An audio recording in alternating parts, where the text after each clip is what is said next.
अमरावती शहरासह जिल्ह्यात प्रॉपर्टी खरेदी विक्रीचे प्रमाण वाढले आहे, परंतु शासनाच्या ई प्रणालीमुळे बरेच वेळा सर्व्हर डाऊन असल्याने खरेदी विक्रीच्या नोंदी होत नाही व नागरिकांना त्रास होतो। त्यामुळे उपनिबंधक कार्यालयाला दस्त नोंदणी करायला परवानगी द्यावी अशी मागणी अमरावती एकता प्रॉपर्टी ब्रोकर्स यांनी जिल्हाधिकारी यांच्याकडे केली आहे। अमरावती दुय्यम निबंधक कार्यालय क्रमांक 1, 2, 3 व ग्रामीण खरेदी विक्री कार्यालय येथे दररोज शेकडो दस्त नोंदणीस येतात। या ई म्युटेशन प्रणालीमुळे 14 डिसेंबर 2019 पासून LR सर्व्हरमधील व्यत्ययामुळे दर दिवसाला 2 ते 4 खरेदी नोंदण्याकरिता 3 ते 4 तास लागतात। त्यामुळे खरेदी विक्री पूर्णतः होत नसल्याने शासनाचा महसूलही बुडत आहे।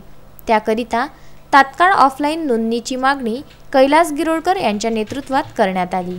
म्हणजे खरेदीला आल्यानंतर तुम्ही मी पैसे दिले आणि त्यांनी मला खरेदी दिली नाही किंवा खरेदी झाली नाही तर तो व्यक्ती रात्रभर घरी झोपू सुद्धा शकत नाही।